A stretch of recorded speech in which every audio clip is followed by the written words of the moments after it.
सभी आंगनबाड़ी सेविका सहायिका मिनी बहनों का आज के इस वीडियो में स्वागत है। बहनों, आपको बताना चाहेंगे कि कोर्ट के लिए जो सहयोग की राशि 18 दिसंबर को आई है और 19 दिसंबर को आई है, इन दोनों दिनों की आपको हम दिखाना चाहेंगे, जिसमें कि 18 तारीख को जो भी बहनों ने कोर्ट के लिए सुनील भाई को सहयोग भेजा है, उनमें 18 वालों में नाम है 5 बहनों के। पहला नाम है शांति देवी का, जो घाटमपुर से आती हैं, कानपुर नगर में पड़ता है। 200 रुपए का सहयोग इनका है। रंजना सचान बहन है, घाटमपुर में ही, कानपुर नगर से ही, 500 का सहयोग इनका है। दुर्गावती बहन है, प्रेमपुर जो कि सिद्धार्थ नगर में पड़ता है, 500 का सहयोग इनका है। मीना तोडरपुर से आती हैं, हरदोई में पड़ता है और 100 रुपए का सहयोग इनका है। शीतल रानी है, अंबेडकर नगर से आती हैं, 500 का सहयोग इन बहन का है। तो ये कुछ बहनें हैं जो कि 18 दिसंबर को इन्होंने सहयोग किया है। और अब आपको दिखाते हैं हम कुछ उन बहनों के बारे में जो कि 19 दिसंबर को बहनों ने कल सहयोग किया है। तो कल 19 दिसंबर को बहुत सी बहनों का सहयोग देखने को मिला है। मैं आपको कुल संख्या बताना चाहूंगा, 35 बहनें हैं जिन्होंने कल 19 दिसंबर को अपना कोर्ट के लिए सुनील भाई जी के खाते में जो है पैसा भेजा है। जैसे कि कोर्ट के लिए सहयोग की राशि 19 दिसंबर की आप देख रहे हैं। पहला नाम है मंजू देवी जो कि बरसठी जो कि जौनपुर में पड़ता है, 100 रुपए का सहयोग इनका है। ललिता मिश्रा है, अयोध्या से आती हैं, 200 रुपए का सहयोग है। किरण बाला है, अयोध्या से आती हैं, 200 रुपए का सहयोग है। उषा सिंह अयोध्या से आती हैं, 200 रुपए का सहयोग है। शशि किरण बहन है, अयोध्या से आती हैं, 200 रुपए का सहयोग है। संजीदा बानू बहन है, अयोध्या से आती हैं, 200 रुपए का सहयोग है। विमला देवी बहन है, कानपुर नगर से आती हैं, 300 रुपए का सहयोग है। जयंती देवी बहन है, कानपुर नगर से आती हैं, 200 रुपए का सहयोग है। पूनम गुप्ता बहन है, सुरेला पड़ता है जौनपुर में, वहां से आती हैं, 200 रुपए का सहयोग है। सुनीता देवी है, सोनभद्र से आती हैं, 100 रुपए का सहयोग है। शोभावती दलजीत पुरवा जो कि बहराइच से, 300 रुपए का सहयोग है। मंजूलता मीरगंज बरेली में पड़ता है, 201 रुपए का सहयोग है। सोमवती मीरगंज से बरेली से, जो बरेली में यानी पड़ता है, 251 का सहयोग इनका है। सावित्री देवी भटवारा जो कि चंदौली में पड़ता है, 500 का सहयोग है। मंजू देवी गोपागंज से है, मऊ में पड़ता है, 200 रुपए का सहयोग है। सरोज और दिनेश प्रसाद नाम से हैं, गोरखपुर से हैं, 300 रुपए का सहयोग है। पुष्पा देवी बहन तरकुलवा देवरिया में पड़ता है, 200 का सहयोग है। प्रेमदर्शी बहन है, शाहजहांपुर से हैं, 200 रुपए का सहयोग है। नम्रता सिंह बहन है, शाहजहांपुर से, 100 रुपए का सहयोग है। रीता सिंह बहन है, शाहजहांपुर से, 100 रुपए का सहयोग है। ज्ञानवती बहन है, शाहजहांपुर से, 200 रुपए का सहयोग है। रीता पाठक बहन है, शाहजहांपुर से, 100 रुपए का सहयोग है। आप देख रहे हैं काफी बहनें एक ही जिले की हैं, एक साथ जिनके नाम आ रहे हैं। वो बहनों ने आपसी जो है सहयोग से काफी प्रयास किए हैं। अब 23 नंबर पर है शोभा देवी बहन है, शाहजहांपुर से आती हैं, 100 रुपए का सहयोग है। प्रेम कांति है, शाहजहांपुर से, 100 रुपए का सहयोग है। सुखदेवी बहन है, शाहजहांपुर से, 100 रुपए का सहयोग है। मालती देवी बहन है, शाहजहांपुर से, 100 रुपए का सहयोग है। मिथिलेश बहन है, शाहजहांपुर से, 100 रुपए का सहयोग है। पुष्पा बहन है, शाहजहां से, 100 रुपए का सहयोग है। मुन्नी देवी बहन है, शाहजहांपुर से, 100 रुपए का सहयोग है। और आगे कुछ बहनें हैं, माधुरी देवी बहन है, शाहजहांपुर से, 100 रुपए का सहयोग है। संतोषी बहन है, शाहजहांपुर से, 100 रुपए का सहयोग है। लज्जावती बहन है, शाहजहांपुर से, 100 रुपए का सहयोग है। सरिता सक्सेना बहन है, शाहजहांपुर से, 100 रुपए का सहयोग है। शकुंतला बहन है, शाहजहांपुर से, 100 रुपए का सहयोग है। विमला देवी बहन है, शाहजहांपुर से, 100 रुपए का सहयोग है। तो शाहजहांपुर से बहुत सी बहनें हैं और सब बहनों का सहयोग राशि आप देख रहे हैं 100 रुपया है। वो इसलिए है, मैं आपको बता दूं कि माधुरी बहन और संतोषी बहन, इनके सहयोग से शाहजहांपुर के मिर्जापुर विकास खंड में 18 कार्यकर्ता बहनों ने जो है उनको यानी बहनों को जागरूक किया है और सभी बहनों ने सहयोग राशि भेजी है। बहुत ही अच्छा काम इन बहन ने किया, अपने जो है यहाँ पर बाकी बहनों को विकास खंड में जागरूक करके और सहयोग राशि वहां पर भिजवाई है। साथ ही साथ ये कुछ बहनें हैं जिनका मैंने आज आपको ब्यौरा दिखाया है। अब आगे आपको ले चलते हैं, कुछ अन्य जानकारियां भी आपको बताते हैं। एक मैटर हमारे पास आया है जो कि KN तिवारी जी हैं, जिला कार्यक्रम अधिकारी हैं बांदा के, जिन्होंने एक ये जो है अपने वहां पर आदेश निकाला, जिसमें लिखा है आंगनबाड़ी केंद्र जो है बदौसा ब्लॉक पड़ता है नरैनी, वहां पर तैनात आंगनबाड़ी कार्यकर्ती श्रीमती ममता देवी बिना किसी पूर्व सूचना के आंगनबाड़ी केंद्र से अनुपस्थित थी। जानकारी लेने पर पता चला कि आंगनबाड़ी कार्यकर्ती द्वारा केंद्र का संचालन अपने घर से किया जा रहा है, जो लापरवाही एवं उदासीनता का घोतक है।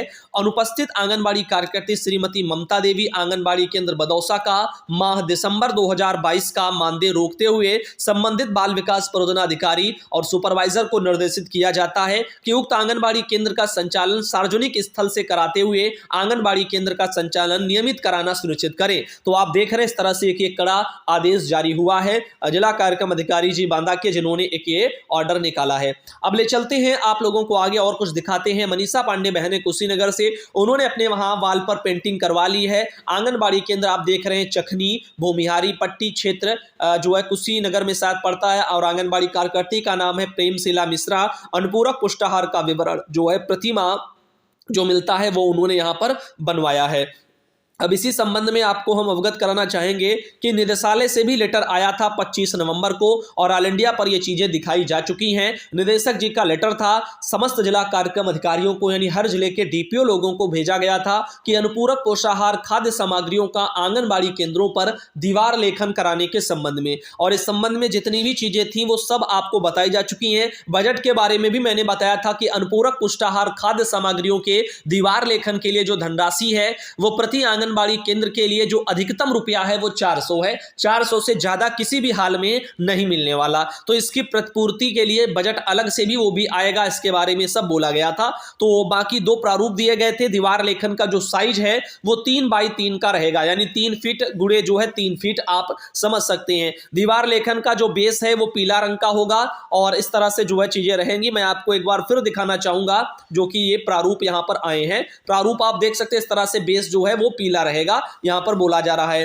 अब और दिखाना चाहेंगे, जैसा कि बहन ने भी बनवाया है तो इस तरह से देखिएगा पीला ही बनवाया है। अब वो थोड़ा थोड़ा उस हिसाब से पीला है, और ये कलर जो है रियल में वाला जो पीला है वो ऐसा कुछ देखने को आपको मिलेगा। बाकी लाल और काले में वैसे आप बना सकते हो, और ये जो प्रारूप टाइप का है वो आप सबको खुद ही भेज दिया गया है। तो 2 प्रारूप आए थे, प्रारूप 1 है और प्रारूप 2 है। दोनों प्रारूपों पर ध्यान देने की आवश्यकता थी, और ऑल इंडिया ने सारी चीजों को पहले बताया था। अब इसी संबंध में कुशीनगर के जो डीपीओ महोदय हैं 12 दिसंबर को उन्होंने भी एक लेटर अभी अभी इसी महीने भी निकाला है, और अपने वहां के सीडीपीओ लोगों के लिए कि अनुपूरक पोषाहार खाद्य सामग्री का आंगनबाड़ी केंद्रों पर दीवार लेखन कराओ, इसके बारे में था। और बाकी वही सारी चीजें जो भी नियम कायदे निदेशालय वाले आदेश में 25 नवंबर को जारी हुए थे, सेम टू सेम यहां पर लिखे हैं। तो एक बार चैनल पर बताया जा चुका है, बार बार चीजों को दोहराना आपका समय भी खराब होगा। अब चलते हैं आगे और भी जानकारी बताते हैं। प्रतिमा बहन है जो कि बिहार से आती है, उन्होंने मानदेय के संबंध में कुछ जानकारी साझा की है। आप देख सकते हैं कि ये बहन ने जो भेजा है वो